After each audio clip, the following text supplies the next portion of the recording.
జపాన్లోకి మీరు వెళ్తే almost every హాస్పిటల్లో దే హ్యావ్ ఎ మెషిన్. వాళ్ళు చాలా డిసీజెస్ని వాటర్తో క్యూర్ చేస్తారు. చాలా డిసీజెస్ని వాటర్తో జస్ట్ సింపుల్ అంత. ఇంకా ఇప్పుడు your body is affected with disease. Doctor దగ్గరికి వెళ్తే వాడు 100 రకాల మెడిసిన్స్ రాస్తున్నాడు. నేను సింపుల్గా ఏం చెప్తాను, అరే కూర్చొని రిలాక్స్గా వాటర్ దాకా టీవీ చూస్తుంటారా అంట. అంతకన్నా మంచి ట్రీట్మెంట్ ఏమన్నా? సూపర్. ఏంటి ఇంతకీ ఏంటి ఆ కంపెనీలు, ఏంటి ఆ వాటర్ మాకు చెప్పు. ఇది యాక్చువల్గా కెంగన్ వాటర్ అండి. సో అయనైజ్డ్ కెంగన్ వాటర్ అనమాట. దీన్ని అయనైజర్స్ అంటారు వీటిని. సో ఇదేంటంటే నేను ఎప్పుడైతే ఈ సేంద్రీయ వ్యవసాయంలోకి దిగానో నా పని నేను చేసుకుంటూ వెళ్ళిపోతున్నాను. ముందుగా ఏదో అవేర్నెస్ ప్రోగ్రామ్ అది అని సడన్గా 2016లో మా మదర్కి క్యాన్సర్ డయాగ్నోస్ అయింది.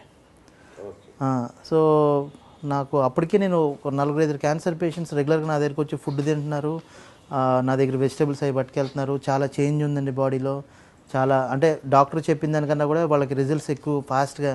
కీమో అయిపోయిన తర్వాత పేషెంట్స్ చాలా డల్ అయిపోతారు, రేడియోథెరపీ ఇవన్నీ అయిపోయినారు. అయితే చాలామందికి ఫుడ్ ఇస్తున్నాను, చాలా మంచిగా అనిపిస్తుందండి ఫుడ్ తింటుంటే అని అంటున్నారు. సరే నాకు కూడా చాలా హ్యాపీగా ఉండేది, అరే క్యాన్సర్ పేషెంట్స్కి మనం చేస్తున్నామని. సడన్గా ఉన్నట్టుండి మా మదర్కి కూడా క్యాన్సర్ అని తేలేసరికి నాకు ఒక నిమిషం అర్థం కాలేదు. సో నేను తిరగని హాస్పిటల్ లేదు, అన్ని కార్పొరేట్ హాస్పిటల్స్కి తీసుకెళ్ళా.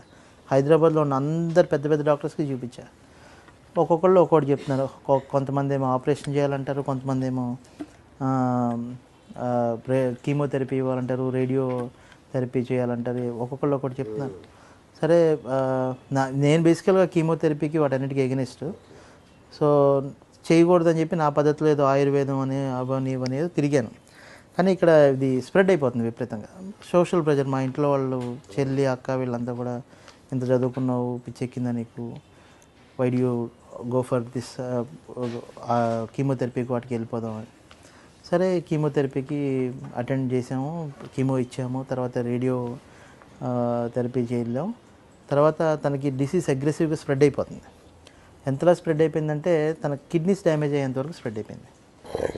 సో ఒక రోజు ఉన్నట్టుండి తనకి వాటర్ అంతా బాడీలోకి స్ప్రెడ్ అయిపోయి అంటే యూరిన్ పాస్ కావట్లేదు అన్నమాట. సో డాక్టర్ దగ్గర తీసుకెళ్తే లాస్ట్ స్టేజ్ ఎవరేం చేయలేరు. కొన్ని హాస్పిటల్లో అయితే డాక్టర్స్ అటెండ్ కూడా చేయలేదు కేసుని. వేస్ట్ అండి, ఏముంది రిపోర్ట్స్ చూస్తే ఏముందండి, మ్యాక్సిమం 1 month ఉంటారని తీసుకెళ్ళిపోండి అని చెప్పా. సో ఈ ప్రాసెస్లో నేను డాక్టర్ దగ్గర తీసుకెళ్తే డాక్టర్ చెప్పింది నాకు 2 ఆప్షన్స్ ఇచ్చాడు. ఒకటి డయాలసిస్ కానీ నెఫ్రాస్టమీ కానీ చేయాలి. సో సరే నెఫ్రాస్టమీ చేస్తే బ్యాగ్స్ బయట వేయాలి, ఇదంతా మళ్ళీ పేషెంట్ సైకలాజికల్గా వీక్ అయిపోద్ది, గో ఫర్ డయాలసిస్ అని చెప్పి డయాలసిస్ చేస్తున్నాం.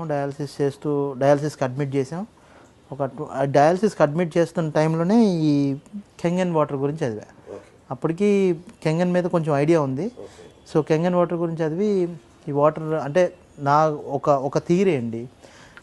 1930sలో ఒక అతను డాక్టర్ ఒటో అని చెప్పి ఒక అతను హీ ప్రపోజ్డ్ థియరీ ఏంటంటే ఆక్సిజన్ రిచ్ ఎన్విరాన్మెంట్ ఉన్న బాడీలో క్యాన్సర్